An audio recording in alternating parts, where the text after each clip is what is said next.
Assalamualaikum warahmatullahi wabarakatuh. Pada video kali ini, kita akan membahas mengenai perdagangan internasional. Sebelum kita membahas lebih lanjut mengenai perdagangan internasional, kita lihat dulu cuplikan video berikut ini.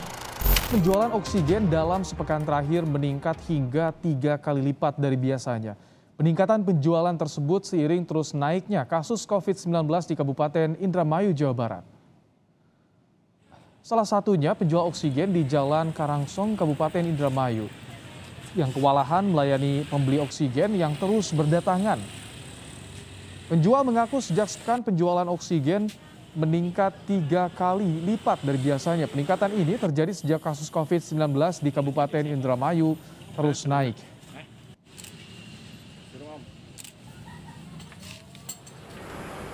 Sementara itu, ketersediaan oksigen di RSUD Bayu Asih Purwakarta cukup mengkhawatirkan. Saat ini stok oksigen yang ada hanya cukup untuk 2 hari ke depan. Sementara pasien bergejala COVID-19 yang bergantung pada oksigen masih tinggi. Oh iya. 6 orang kita. Oh, mau dibawa ke Juru bicara Menko Kemaritiman dan Investasi Jody Mahardi menegaskan pemerintah hingga kini tengah mengusahakan untuk memenuhi kebutuhan oksigen di seluruh Indonesia. Seluruh upaya akan dilakukan termasuk kemungkinan membuka keran impor oksigen. Kita menyadari ketersediaan oksigen terbatas. Maka dari itu, pemerintah akan terus mengusahakan dan mencari jumlah oksigen secara maksimal dengan berbagai cara, baik di industri lokal maupun menyiapkan import oksigen. Saat ini, keselamatan rakyat adalah hukum utama. Bagaimana sudah menyaksikan cuplikan videonya? Pada video tersebut memberikan informasi bahwa Indonesia mengimpor tabung oksigen untuk memenuhi kebutuhan oksigen bagi pasien COVID-19 di Indonesia. Kegiatan yang dilakukan pada video tersebut merupakan bentuk dari perdagangan internasional. Lalu, apa sih pengertian dari perdagangan internasional itu sendiri? Pertama, kita akan bahas pengertian dari perdagangan. Perdagangan itu adalah transaksi jual-beli atas produk atau jasa yang melibatkan beberapa pihak dan disepakati oleh pihak-pihak yang terlibat. Sementara internasional itu adalah hal-hal yang berkaitan dengan beberapa negara.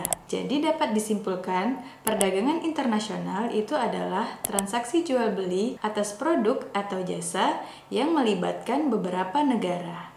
Dalam perdagangan internasional, kita akan mengenal beberapa istilah, yaitu ekspor dan impor.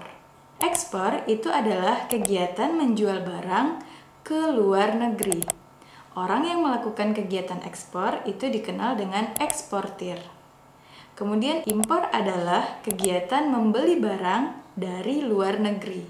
Orang yang melakukan kegiatan impor itu disebut dengan importir. Nah, kemudian apa sih faktor-faktor yang mendorong terjadinya perdagangan internasional?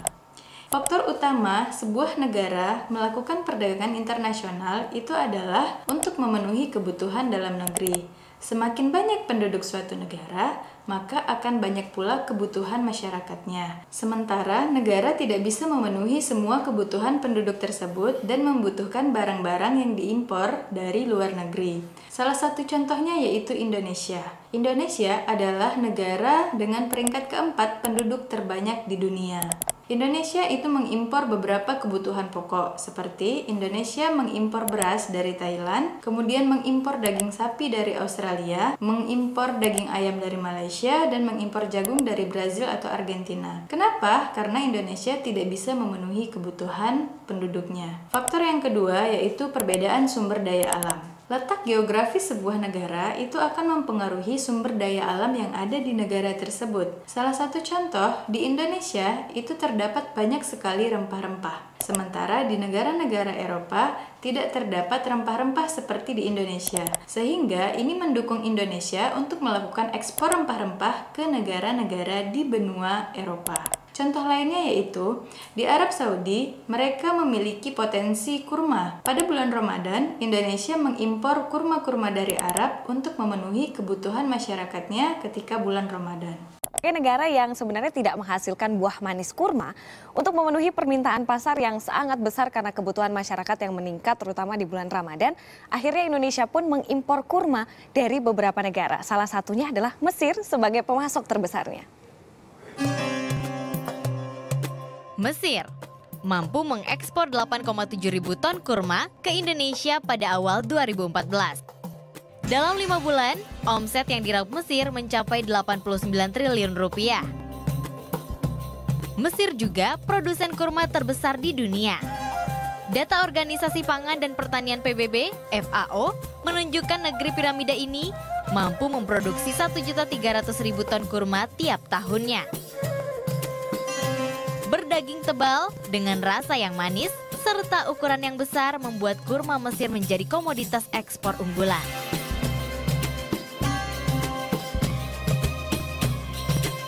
Afrika Utara merupakan kawasan penghasil kurma. Selain Mesir, ada lagi Tunisia. Di 3 bulan awal 2014 ini, Tunisia mengekspor 2.300 ton kurma ke Indonesia. Nilainya mencapai 77 miliar rupiah. Meski menjadi pengekspor kurma yang besar, sebenarnya Tunisia hanya mampu menghasilkan 180.000 ton kurma per tahun. Beruntung tingkat konsumsi kurma di Tunisia jauh lebih sedikit dibandingkan negara lain. Maka Tunisia bisa mengekspor kurma terutama ke negara-negara Asia. Tunisia cukup baik dalam pengemasan kurma sehingga produknya rapi dan bersih. Rasanya yang tidak terlalu manis cocok di lidah Asia.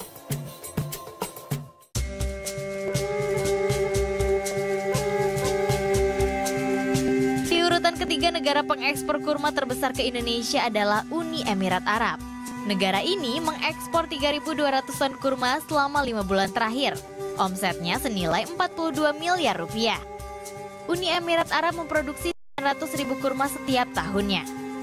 Namun karena permintaan dalam negeri yang tinggi, Uni Emirat Arab tidak bisa mengekspor dalam jumlah besar. Mesir, Tunisia, dan Uni Emirat Arab memang 3 besar negara pengekspor kurma ke Indonesia.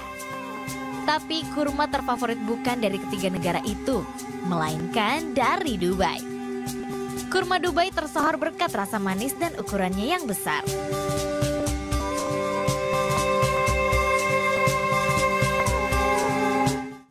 Faktor ketiga yaitu perbedaan sumber daya manusia.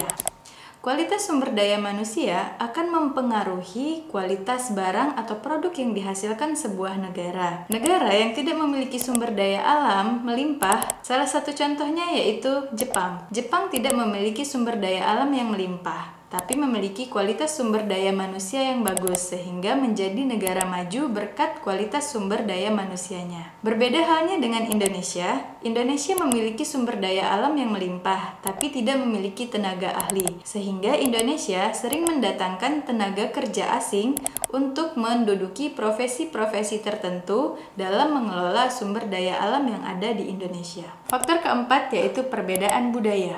Setiap negara memiliki budaya-budaya yang berbeda. Salah satu contohnya yaitu Indonesia. Indonesia terkenal dengan batiknya yang sangat mendunia.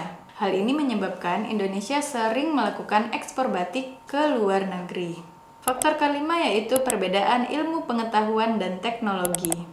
Ilmu pengetahuan dan teknologi akan mendorong sebuah negara untuk selalu berinovasi. Negara-negara yang melakukan inovasi-inovasi tersebut akan lebih bagus produk-produk yang dihasilkannya dibandingkan negara yang tidak menguasai ilmu pengetahuan dan teknologi. Salah satu contohnya, kerjasama antara Indonesia dan Prancis. Indonesia memiliki bahan baku untuk pembuatan pesawat, sementara Prancis tidak memiliki bahan bakunya, tapi memiliki ilmu pengetahuan dan teknologi untuk mengolahnya. Sehingga Indonesia mengekspor bahan baku untuk pembuatan pesawat, sementara Prancis mengekspor pesawat untuk kebutuhan di Indonesia.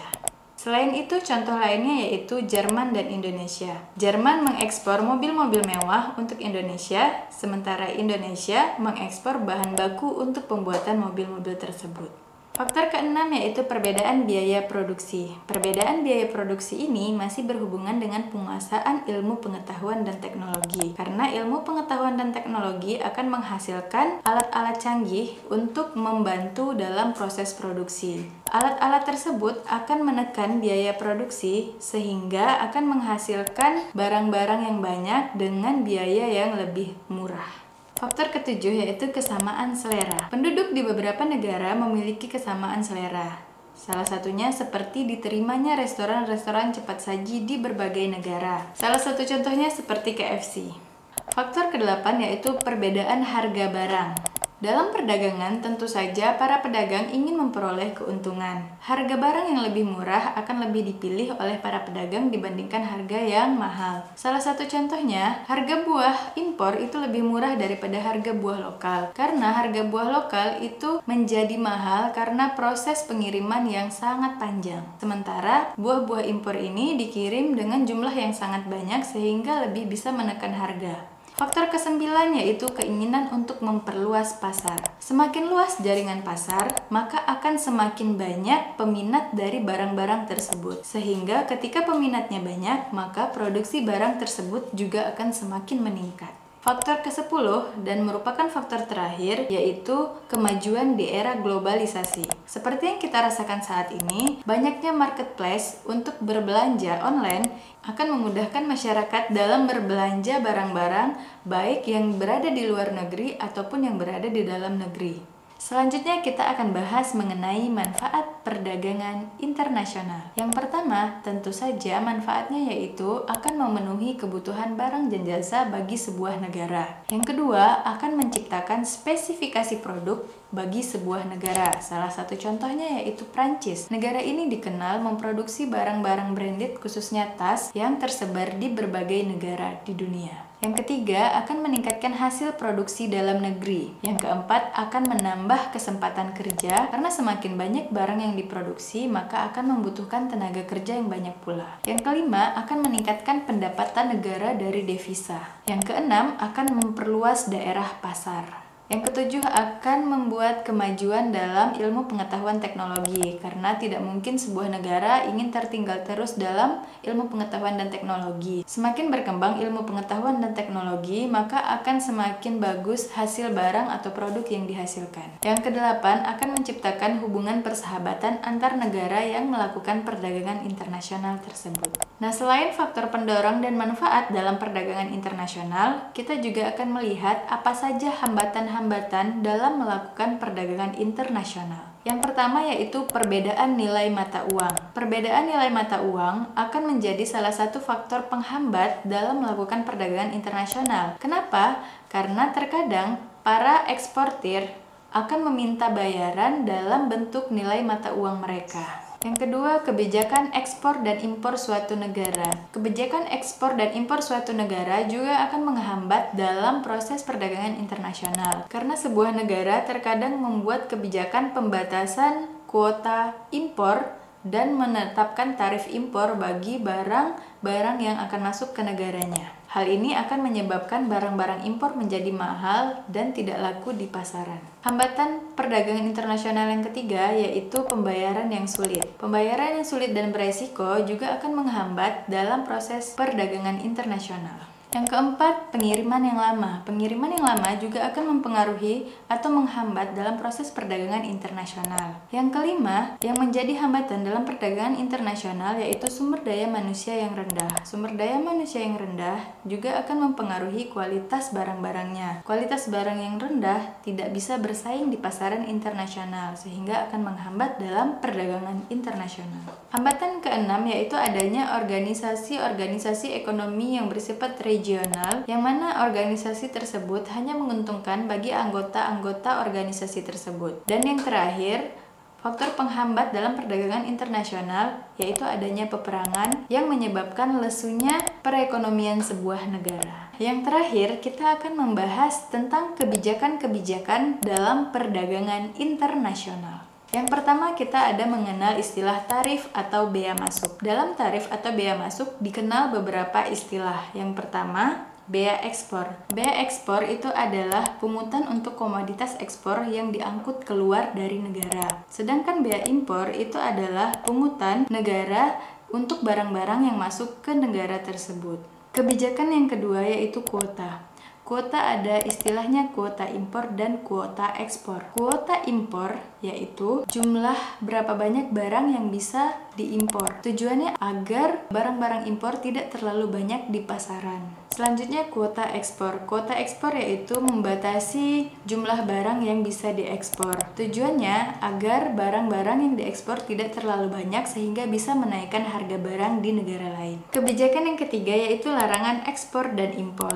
Larangan impor itu berguna untuk melindungi produsen dalam negeri, sementara larangan ekspor itu berguna untuk melindungi konsumen agar bisa memenuhi kebutuhan. Kebijakan yang keempat yaitu subsidi dan premi. Subsidi adalah bantuan yang diberikan pemerintah kepada para pelaku usaha, itu bisa berupa uang, mesin, atau keringanan pajak. Sementara premi itu adalah hadiah yang diberikan pemerintah bagi pelaku usaha yang mencapai target yang bagus dalam penjualan. Kebijakan kelima yaitu dumping. Dumping adalah harga jual barang di luar negeri lebih murah daripada harga barang di dalam negeri. Tujuan yang pertama yaitu adalah untuk menghabiskan stok barang-barang yang berada di luar negeri. Kebijakan yang keenam yaitu devaluasi. Devaluasi yaitu menurunkan nilai tukar rupiah terhadap mata uang asing. Tujuannya agar barang-barang impor yang dijual itu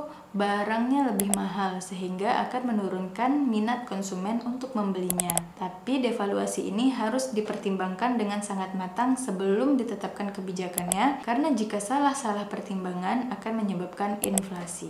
Baik, cukup sekian penjelasan mengenai perdagangan internasional. Semoga bisa dipahami dan bermanfaat. Terima kasih. Assalamualaikum warahmatullahi wabarakatuh.